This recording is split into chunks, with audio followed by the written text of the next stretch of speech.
Organizers of pro-Palestinian demonstrations in Toronto are set to hold a press conference today on what they describe as police brutality. It comes after 7 people were arrested during a demonstration on Saturday.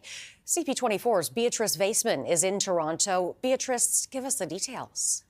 Toronto police saying that they had to use this kind of force because several members of the Toronto Police Service were allegedly assaulted. 3 people, in fact, were charged in the midst of these protests that happened on Saturday night.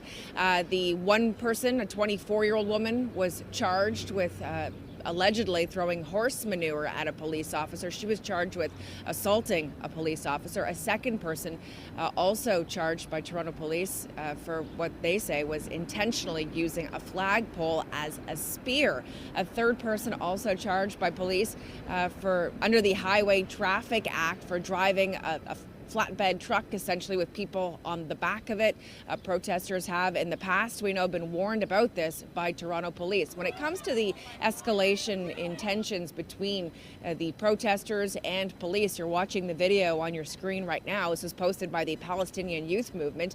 It shows police pushing, using their bodies essentially, to push protesters to one side of the street. You see officers on bikes then using their bicycles kind of to create a wall before officers on horseback make their way down the street as well.